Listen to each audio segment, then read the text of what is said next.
I never wanted their approval. At least, that's what I told myself as I stood in my corner suite overlooking the Chicago skyline, the hum of the city a low, distant echo through the floor-to-ceiling windows. The email blinking on my screen was from my older brother. Dad's been laid off. Mom's health bills are piling up. I know you're probably tight on funds, but if you could spare anything. A sharp laugh escaped me, one without humor. If only they knew. 15 years ago, when I was just 17, I stood in our drafty kitchen in Akron, Ohio. My acceptance to the Parsons School of Design lay on the table, and my stepfather's face was red with rage. Photography? You think that's a career? He held the letter like it burned. You're going to waste your life on pipe dreams, Elsie? Grow up. My mother leaned on the sink, eyes hollow. She never said much when he got like that. Just drifted out of herself, leaving me alone in the storm. I earned a scholarship, I whispered, and I've been saving from waitressing. Enough. You're going to med school like your brother. Final word. But for the first time, it wasn't. No. That word cracked something open in me, and in him. His face twisted, veins bulging. Then get out. Think you're grown? Prove it. Just don't show up begging later. That night, I stuffed thrift store clothes into a worn backpack. My brother Caleb stood in the hallway, stunned. You're really doing it? I have to. I can't keep living for someone else. As I zipped my bag, Mom slipped in quietly. She didn't say much. Never did, but she pressed something into my hand. A small velvet pouch. Your Aunt Clara wanted you to have this when it mattered. I think it matters now. Inside was a locket and a tiny folded note with a key taped to it. A safety deposit box. I opened the letter that night in a $40.00 motel room on the edge of town. Elsie, if you're reading this, you've finally taken the first step toward becoming who you were meant to be. I'm proud of you already. And just like that, I knew I'd never go back. Not to beg, not to prove, only to build. Always believed you would. That was the first line in Grandma Clara's second letter. The key inside belongs to box 247 at Lakeshore First Bank. Open it when you're ready. Inside, you'll find what you need to begin. And remember, true art isn't just about creating something beautiful. It's about recognizing worth where others see none. Love always. Grandma Clara. The next morning, I walked into the bank with trembling hands. The safety deposit box wasn't large, but inside it held an odd collection. Some vintage jewelry, neatly bundled documents, and another letter. The note explained the truth. Clara hadn't just dabbled in antiques. She'd been a serious collector in the 1930s. The jewelry? It wasn't costume. It was authentic, Art Nouveau and Deco-era design. And it had quietly passed through generations. Take these to Renzo Vega at North Loop Antiquities. He'll know their real value. I nearly dropped the entire box when Renzo completed his appraisal. The jewelry collection was worth over $430,000, 0 cents. But what truly changed my life was what came next. He looked me over carefully. You see value where others don't. Would you like to learn the trade? That was the beginning. Renzo became my mentor, teaching me everything, from authentication to negotiation, from auction etiquette to private acquisitions. I was hooked. By 20, I'd already built a small online platform. By 24, I opened my first gallery in Lincoln Park. Now, at 27, I own a national network of private art dealerships with a personal net worth of over $14,600,000, 0 cents. My family still thought I worked odd jobs or lived in a walk-up somewhere in Milwaukee. I kept that image alive. No press, no mentions, just quiet growth. Until that email from Caleb. Mom and Dad are drowning in debt. Could you chip in, even just a little? I stared at the screen, then picked up my phone. Hey Caleb, bring them both to my office tomorrow. Your office? What, like the cafe you used to temp at? No, my actual office, Morgan Tower. I'll text the address. He laughed. Elsie, Morgan Tower? You can't just waltz in there pretending you were. I smiled at the floor-to-ceiling windows around me. I had bought Morgan Tower outright last spring. Trust me, Caleb, They'll let me in. Just be there. 9 a.m. And Caleb? Tell Mom and Dad to bring all the mortgage paperwork, every page. The next morning, I stood at the window of my office, top floor, Morgan Tower, watching as my family's dented silver sedan pulled into the private drive. Even from 30 stories up, I could see the hesitation in their steps as a uniformed security guard greeted them and escorted them not to the lobby, but to the executive elevator, the one that only led to my floor. A soft buzz from the intercom. "Miss Vaughn, your family has arrived," my assistant said. "Send them in," I replied, my voice steady as I turned to face the door. The moment they stepped inside, I saw it. Dad froze in the middle of the room. Mom clutched the doorframe, eyes wide. Caleb just stood there, blinking, like the entire scene might vanish if he stared hard enough. They were expecting a coffee counter. A rented cubicle, not a gallery office hybrid, lined with multi-million-dollar originals and glass cases displaying 20th century art pieces. Not a custom Art Deco desk once owned by a Roosevelt heiress.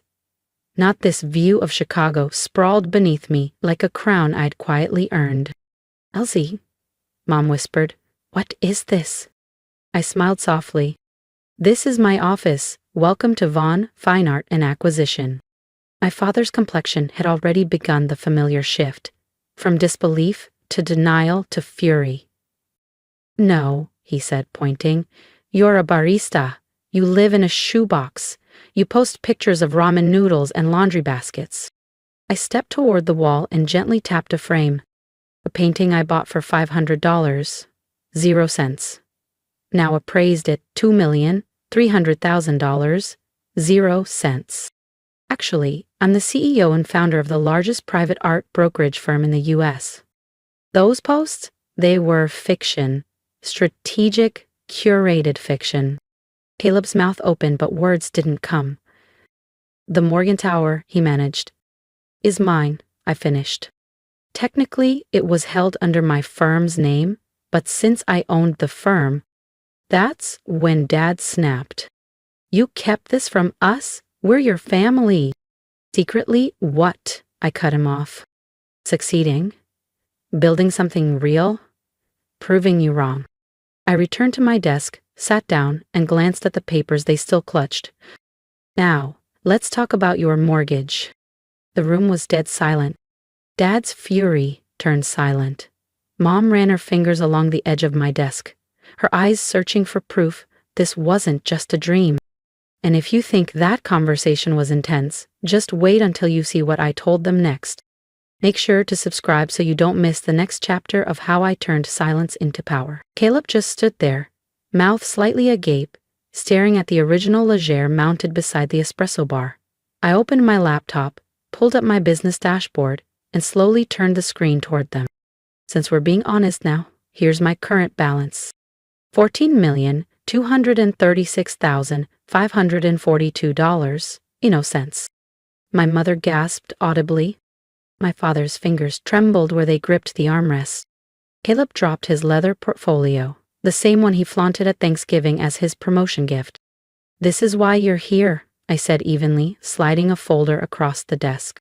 "You're 3 months behind on the mortgage. Foreclosure's in process." "How do you know that?" Caleb stammered. I didn't blink. "I hold a controlling stake in Wells Rowe, your mortgage lender. I know everything." I looked at my father. "Your bad stock trades, Mom's medical debts, and Caleb, your condo project in Lakeview, underwater, again." Finally, Dad's voice returned. "You knew we were struggling and said nothing? We're your family, Elsie." I stood up slowly, planting both hands on my Art Deco desk. "You remember the night you threw me out?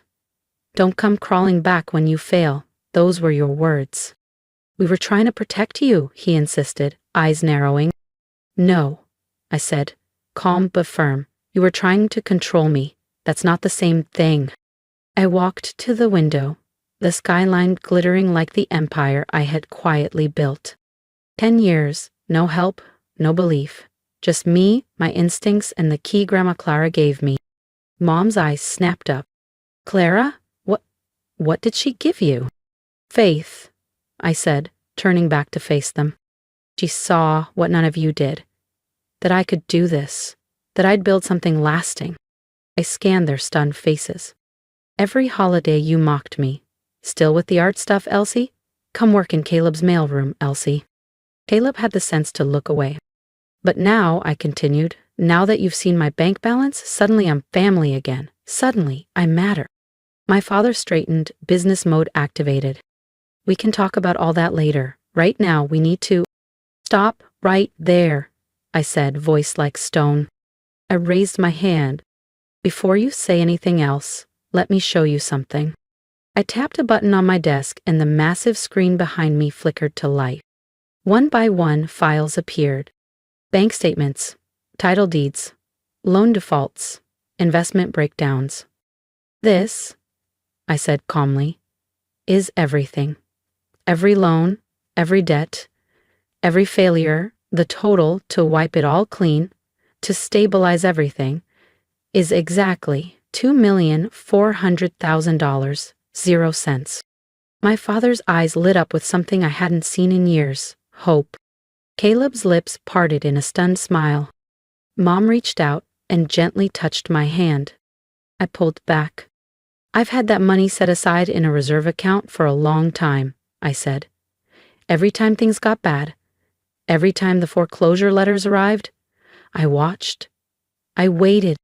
Waited for what? Caleb asked. To see if you'd change, if you'd take accountability, but you never did. I stood again, letting the weight of the moment settle.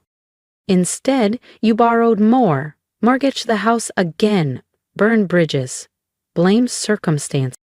Then I walked to my desk and sat down. Here's what's going to happen.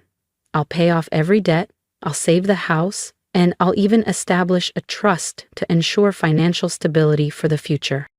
They started talking over one another, relieved, excited. I raised my hand once more. But there are conditions. The room stilled. First, Dad, you retire, no more hedge funds, no more crypto ventures, just rest. You've earned it, but you've also cost us enough. He looked away, jaw clenched. Second, I turned to Caleb. You'll dissolve the failing Lakeview condo project. And then, you'll enroll in that music therapy program you once told me about, before you buried yourself in real estate. His eyes widened.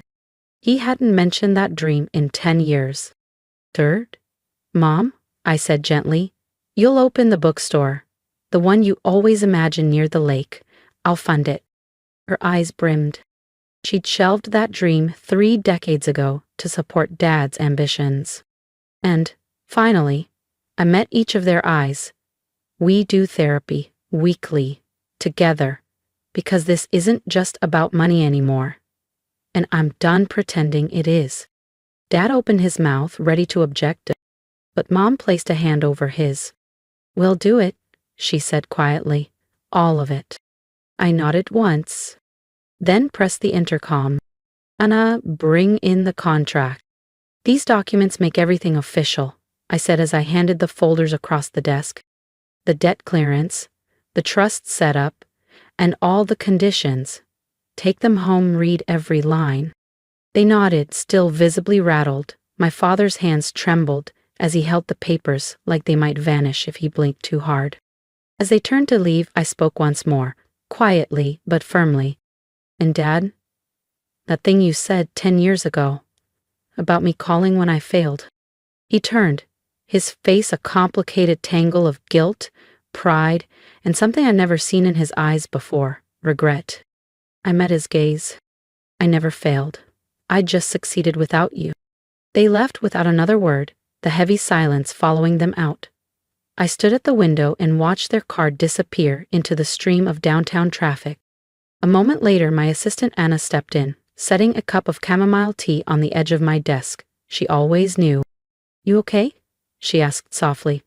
I paused, thinking of those lonely holidays, the nights I worked until dawn, the moments I doubted everything.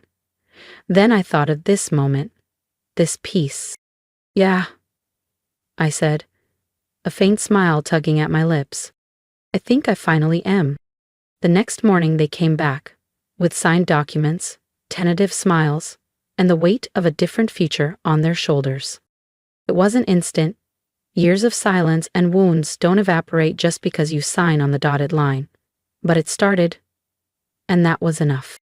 Dad, retired, truly retired, apologized one morning over coffee. I didn't cry, but it cracked something open. Mom opened the Violet Finch bookshop tucked in Old Town. Locals adore it. So does she. Caleb? He went back to school and now teaches music therapy at a small charter school near Logan Square. His smile doesn't look forced anymore. I kept building, this time without hiding. No more downplaying my wins, no more staged modesty, because real power doesn't come from proving people wrong, it comes from proving yourself right.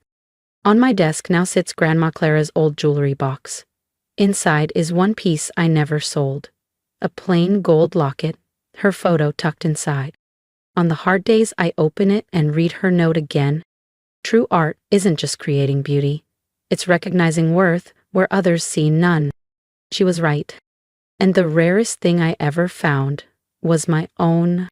If my story resonated with you, even a little, I'd love to hear from you. Drop a comment below. Tell me what aha moment hit you the hardest. Tell me if you've ever had to walk away from people who didn't believe in you, or if you're still trying to find your voice. This isn't just my story. It's the story of anyone who's been underestimated, dismissed, or quietly pushed aside. So let's talk. Let's build a space where people like us, builders, dreamers, black sheep turned visionaries, can be heard. I didn't share this story for pity or praise. I shared it because too often we're told to shrink ourselves to make others comfortable. Too often success is seen as defiance instead of growth. But here's my advice. Don't wait for permission to become who you were meant to be. Choose yourself, even when no one else does. To those still in the thick of it, still fighting to be seen, keep going. The loneliness won't last forever. The work matters. You matter. And one day, when the people who doubted you finally see what you've built, you won't need their validation. You'll already have your own. If you're ready to stand behind stories like mine, to support people who've turned pain into power, hit that subscribe button. Let's keep telling stories that matter. Let's keep proving that quiet determination is louder than empty judgment. And if you're sitting with dreams you haven't spoken out loud yet, let this be your sign. You don't need their approval. You just need to start.